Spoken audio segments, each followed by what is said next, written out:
I want to hear about your life, and I am so excited to hear about all of it. Like, as I've been researching you and learning more about your story, it is just has me in awe of everything that you've been through.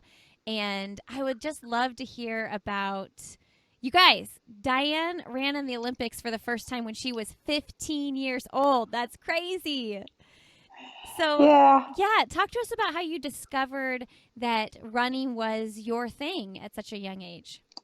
Well, I I was just kind of like going to school, just like my neighbors and my siblings and stuff. And we lived, so I grew up in a village, and it was about 26 miles from the capital city of Burundi, which is Bujumbura.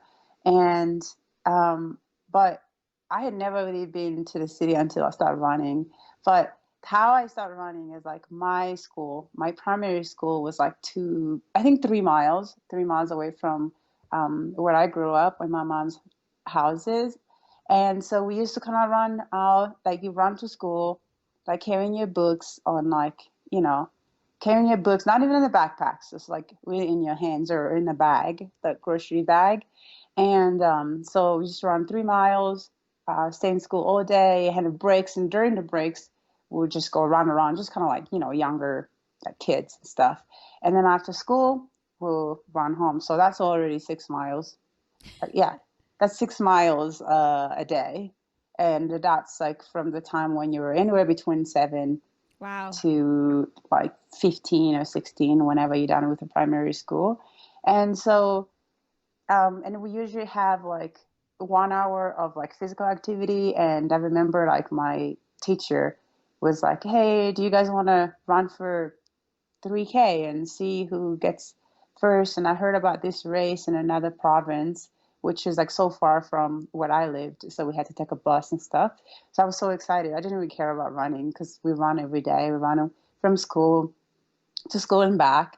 So I just did. I'm like, oh, that sounds so good. I can go somewhere. It's so fun because growing up, I find since we were such a big family, my sisters are knowing me because I had to take care of them, and especially my little sisters. I feel like, oh, I could use a break for like a Yeah. weekend and go somewhere else. So I did that, and then like I won the race. It was small. It was just among my classmates, and so we went there, and I had fun. We ate different food. I met different kids from different province, and we were going for I would say a weekend. And when I came back, I was really excited, and they gave us like prize, like pen and pencils and books, and that was really good for my mom because she didn't have to buy me any of that. And I feel like I was actually accomplishing more than my siblings because I was bringing goods home Yeah. where they were not doing anything. They were just like asking my mom for things. So that's what I feel like. Oh, I can be independent.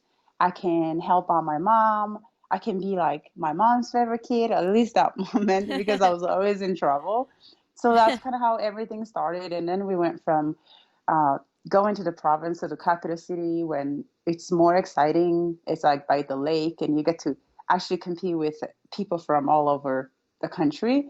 And so for me, it was just like to get to different places. And then eventually I heard that we can get on a plane. And it was like, I couldn't even imagine being on a plane.